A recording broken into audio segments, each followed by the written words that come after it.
사도신경으로 신앙 고백을 드림으로 6월 둘째 주 주일 예배를 하나님께 드리겠습니다.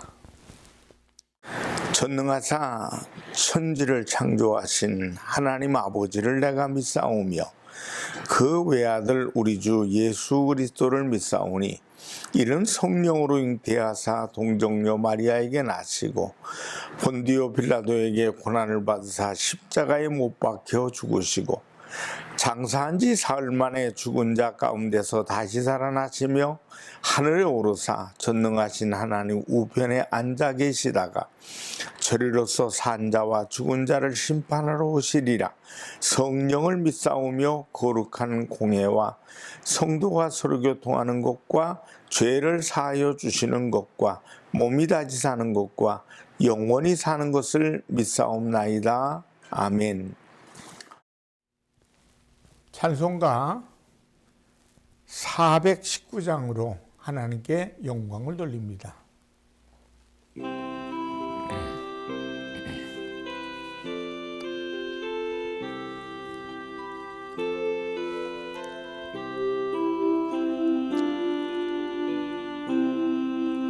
주 날개 민 내가 편안히 쉬네 밤 깊고 비바람 불어쳐도 아버지께서 날 지켜주시니 거기서 평안히 쉬리로다.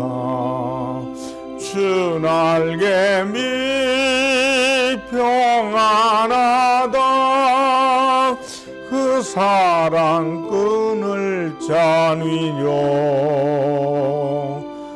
주 날개 밑 내 쉬는 영혼 영원히 거기서 살리. 주 날개 밑 나의 피난처 되니 거기서 쉬기를 원하노라. 세상이 나를 위로치 못하나 거기서 평화를 누리리라. 주 날개 밑 평안하다. 그 사랑 끈을 짜뉘려. 주 날개 밑 내 쉬는 영혼 영원히 거기서 살리. 주 날개 밑 참된 기쁨이 있네. 고달픈 세상길 가는 동안 나 거기 숨어 돌보심을 받고 영원한 안식을 얻으리라. 주 날개 밑 평안하다.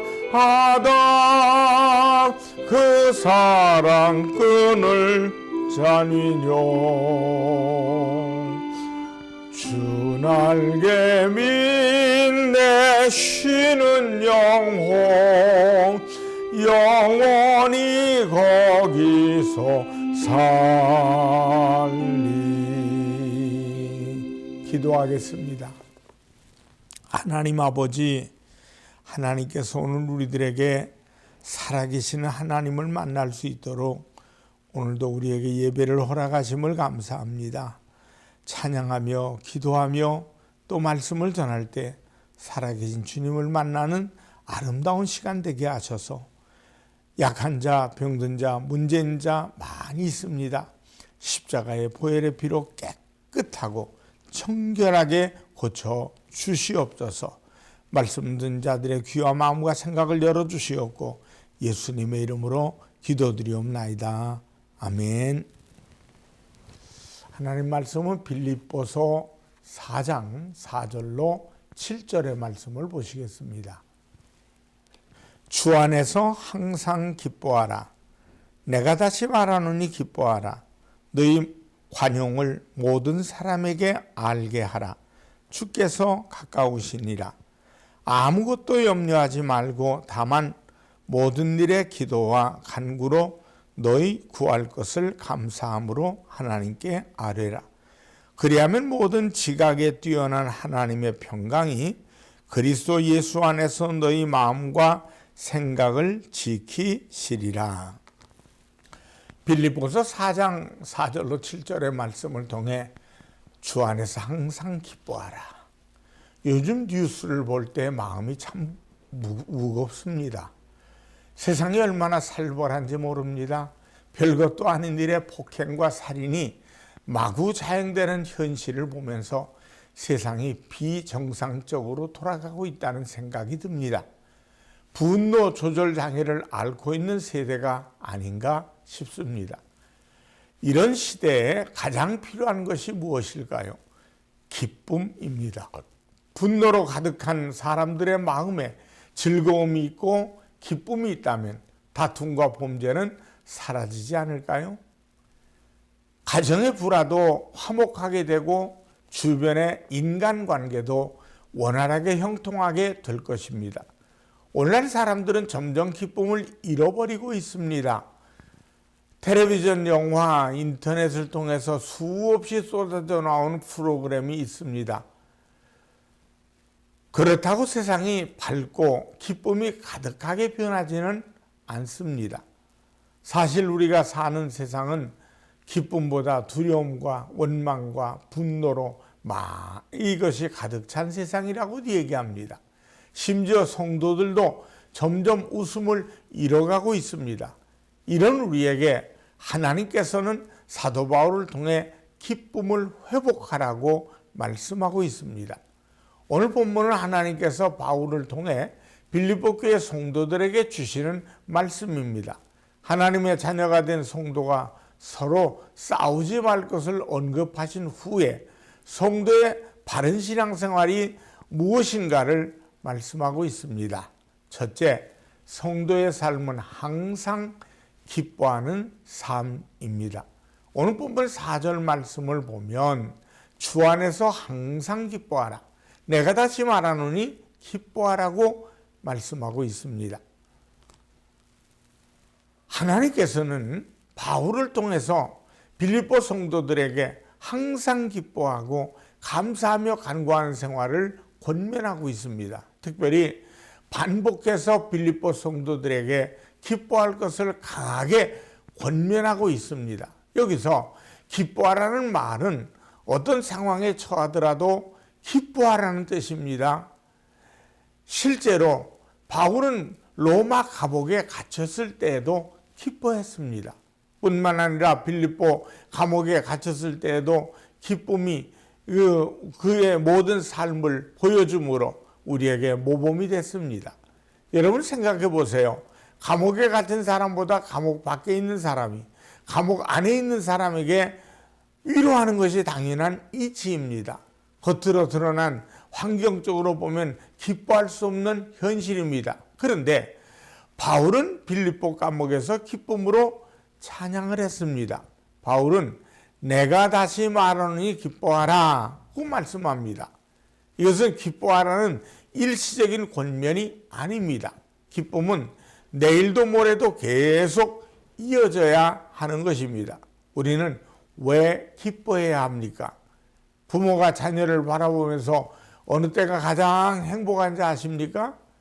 그 하나는 음식을 맛있게 먹는 모습을 볼 때입니다. 자녀가 음식을 맛있게 먹고 있으면 얼마나 행복한지 모릅니다. 또 하나는 자녀가 웃고 있을 때입니다. 밝게 웃는 모습을 보면 부모는 저절로 행복해집니다. 주님께서도 하나님의 자녀들이 늘 믿음 가운데서 기쁨으로 살기를 원하십니다. 자녀가 기뻐하기를 원하시는 거죠. 성도는 예수님의 십자가의 사건을 통해서 죄 사함을 받고 구원함을 받은 사람들입니다. 구원의 은혜 한 가지만으로도 우리는 얼마든지 기뻐할 수 있습니다. 기쁨이라는 것은 그냥 저절로 생기는 것이 아닙니다. 친구와 좋은 관계를 이루어질 때 기쁨이 생깁니다. 트러블이 생기고 다툼이 일어나는데 기쁠 수가 없습니다. 이와 같이 하나님과의 관계가 화목할 때 우리의 영혼은 기쁨으로 가득 차게 되는 것을 잊지 마시길 바랍니다. 과거가 조금이라도 뒤틀어져 있으면 기쁨의 샘은 막힙니다. 또한 우리가 기뻐할 수밖에 없는 이유가 있습니다. 우리를 죄에서 대속해 주신 주님께서 우리를 그냥 내버려 두지 않기 때문입니다. 보혜사 성령을 우리에게 보내주셔서 세상 끝날까지 지켜주시기 때문입니다. 성도들이라도 고난에 처할 수 있습니다. 하지만 그 고난 속에서 주님은 나를 보호해 주시고 인도해 주십니다. 그러므로 우리는 기뻐할 수밖에 없는 사람들입니다. 그렇다면 오늘 주님께서 본문에 말씀하고 있는 참된 기쁨이란 무엇입니까? 참된 기쁨이란 세상이 말하는 기쁨과 다른 것입니다. 세상의 기쁨은 순간적이고 육신적입니다. 감정과 상황에 따라 달라집니다. 변합니다. 주님 안에서 누리는 참된 기쁨은 모든 환경을 초월하는 기쁨입니다. 주 안에서 누리는 기쁨은 참된 해방과 구원의 기쁨입니다. 분명히 기억해야 할 것은 주 안에서 기쁨은 그냥 일상의 평범한 기쁨이 아닙니다. 죄로 인한 영원한 저주의 심판에서 빼내심을 받은 기쁨입니다. 영원히 죽어 마땅한 죄인의 자리에서 영원한 생명을 누리는 참된 기쁨입니다. 영원한 생명을 누리는 의인의 반열에 서게 된 하나님의 자녀로서 누리는 기쁨입니다. 이 기쁨은 하나님의 자녀로서 누리는 기쁨인 것입니다. 하나님의 자녀로서 특권을 소유하게 된 가장 근본적인 기쁨입니다. 이 세상 어디에서도 찾아볼 수 없는 기쁨인 것입니다. 그러므로 주 안에서 누리는 참된 기쁨은 어떤 환경 중에서도 기뻐할 수 있는 기쁨입니다. 갇힌 몸이 된 감옥에서조차도 누릴 수 있는 기쁨이 기쁨입니다. 둘째, 기쁨을 계속 유지하는 방법이 있습니다. 오늘 말씀 보절을 보면 너희 관용을 모든 사람에게 알게 하라. 주께서 가까우시니라 말씀합니다. 여기서 관용은 에피에이케스라는 단어인데 온유한, 너그러운, 절제하는, 인내하는 그런 뜻입니다. 세상에 살아가다 보면 억울한 일을 당하기도 합니다. 답답한 일을 만나기도 합니다. 그때 내가 이해하고 용서하지 않으면 억울한 일이 계속해서 나를 힘들게 만듭니다. 너그럽게 용서하고 온유하게 포용해 줄 때 내 마음의 평화가 넘치고 기쁨도 넘치게 됩니다. 내 마음에 관용이 넘칠 때 기쁨이 가슴에 샘물처럼 솟아나게 되는 것을 잊지 마십시다. 분노와 슬픔, 감정이 올라오면 우리는 행복할 수 없고 기뻐할 수도 없습니다. 그래서 주님께서는 너희 관용을 다른 사람이 알게 하라고 말씀합니다. 내가 너를 용서하였다는 것을 다른 사람에게 공지해서 알게 하라는 것입니다. 말이 쉬워 알게 하라는 것이지 정말 나를 힘들게 하고 손해를 입힌 사람에게 관용을 베푼다는 것은 보통 마음으로는 불가능합니다. 사랑의 원자탄이라고 얘기한 손양훈 목사님이 아들을 죽인 원수를 양자로 삼는 이야기는 너무나도 유명합니다. 어느 나라에서는 자신의 아들을 죽인 사형수를 직접 부모가 집행하도록 했다는 이야기도 듣습니다. 관용이란 박해에 대한 온유한 마음입니다. 자신에게 물질적으로나 정신적으로 손해를 끼친 이에게 용서를 말합니다. 주님께서 누가복음 6장 37절에 보면 비판하지 말라. 그리하면 너희가 비판을 받지 않을 것이요. 정죄하지 말라. 그리하면 너희가 정죄를 받지 않을 것이요 용서하라. 그리하면 너희가 용서를 받을 것이요 라고 말씀하셨습니다. 비판하지 않는 마음, 정죄하지 않는 마음, 용서하는 마음, 이것은 관용입니다. 식탁 위에 여러 가지 그릇이 있습니다. 그 중에 사발종지는 간장을 담는 작은 그릇입니다. 대접은 국이나 찌개를 담는 그릇입니다. 우리 마음이 사발종지처럼 조그만할 수도 있고 대접만 할 수도 있고 큰 그릇이 될 수도 있습니다. 대접은 사발종지를 10개, 20개를 담을 수 있는 것이지만 사발종지는 아무것도 담을 수 없습니다. 큰 그릇이 된다는 것은, 큰 인물이 된다는 것은 마음의 그릇을 말하는 것입니다. 오늘 주님께서는 그것이 관용이라고 말씀합니다. 성도들이 이러한 관용의 마음을 가져야 할 이유가 있습니다. 오늘 말씀에서 주님은 재림이 가까이 때문이라고 말씀하고 있습니다. 5절 말씀해 보니까 너희 관용을 모든 사람에게 알게 하라. 주께서 가까우시니라. 주님께서 살아계셨던 삶이 관용이었습니다. 십자가 위에서 자신을 십자가에 못 박는 이들을 저주하는 것이 아니라 오히려 용서를 구하는 모습은 관용의 절정이라고 할 수 있습니다. 주님의 제자가 되려면 주님의 삶을 따라야 합니다. 주님께서 재림하실 때에는 사람들의 모든 행위가 선악간에 낱낱이 드러나게 될 것입니다.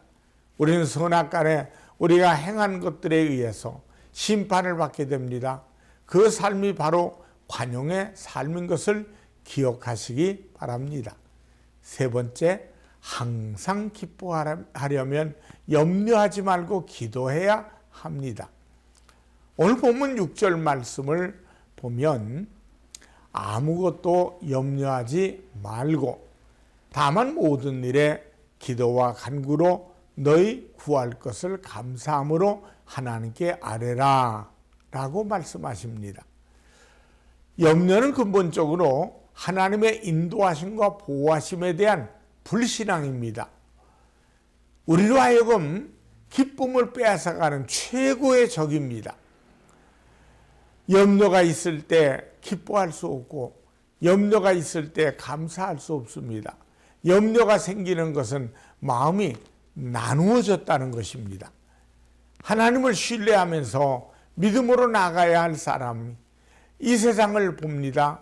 사람을 쳐다봅니다. 물질만 바라봅니다. 환경을 보면서 마음이 나누어지기 때문에 그렇습니다. 주님께서는 마음을 통해서 이런 염려의 해결책으로 기도와 간구를 말씀하고 있습니다. 그렇습니다. 염려를 변하게 하는 것은 기도와 간구인 것입니다. 그리고 그 결과는 복을 얻게 됩니다. 참된 기쁨의 복입니다. 참된 기쁨으로 회복하는 것입니다. 그러므로 성도들은 기도할 때 특별히 감사 기도를 잊지 말아야 합니다. 만일 기도에 감사가 없다면 이 기도는 염려와 원망으로 바뀌어 버리고 맙니다. 그러므로 성도들은 모든 일에 대해서 감사함으로 하나님께 아뢰일 때 주께서 주시는 참된 평안을 계속해서 누릴 수 있게 되는 것입니다. 그런데 단순하게 생각해 보면 염려하지 말고 기도하라고 하셨는데 우리는 기도하지 않고 염려만 하고 있습니다.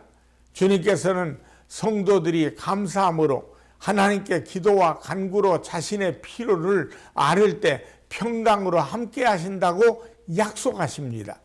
모든 지각에 뛰어나신 하나님의 평강은 일시적이고 외적인 세상의 평화는 다릅니다. 이 평화는 하나님께서 주시는 내적인 평화를 말하며 염려의 해독제이자 기쁨의 반려자입니다. 거룩한 성도는 항상 기쁨 가운데 살아야 합니다.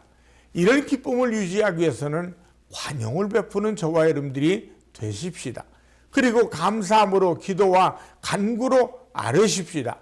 영적으로 주님과 교통하며 화목한 관계가 이루어질 때 우리의 인생의 모든 것에 화목과 기쁨과 감사가 넘치게 되는 것입니다. 주님 안에서 주님과 바른 관계를 가지고 살아가는 사람은 환경과 조건이 어떠하든지 그 생각과 마음을 지켜주십니다. 인생을 살아가면서 행복하게 살아도 모자라는 세월입니다. 주님 안에서 기뻐하면서 주신 사명을 잘 감당해서 영광을 이루는 여러분과 제가 되기를 주님의 이름으로 축원합니다. 기도하겠습니다. 하나님 아버지, 항상 기뻐하라, 내가 덧이 말하노니 기뻐하라고 하신 것처럼 우리의 마음속에 이 기쁨이 늘 아버지 하나님이여 늘 솟아오를 수 있도록 하나님 인도하여 주시옵소서. 하나님, 이 세상을 살면서 사랑하며 살아도 세월이 부족한 세월인데 아버지, 미워하고 원망하고 불평하고 어리석은 삶을 살지 않게 하시고 늘 감사하는 자가 받아야 될 하늘의 복과 땅의 복을 간증할 수 있도록 도와주시옵소서. 예수님의 이름으로 축복하며 기도드리옵나이다. 아멘. 헌금을 위해 축복합니다. 하나님 앞에 정성껏 믿음의 씨앗을 아름답게 바쳤습니다. 주일, 감사, 선교, 건축, 하나님의 것을 구별한 11조 각종 예물에 1000배, 만배로 갚아 주시옵소서. 나눠주고 구워줘도 부족함이 없게 도와주시옵소서. 예수님의 이름으로 축복하며 기도드리옵나이다. 아멘. 축도하겠습니다. 지금은 우리 주 예수 그리스도의 은혜와 하나님 아버지의 무한하신 사랑하심과 성령님의 충만 교통하심이 예배드리며 영광 돌리는 모든 이들에게 이제부터 영원토록 함께 하시기를 간절히 축원하옵나이다. 아멘.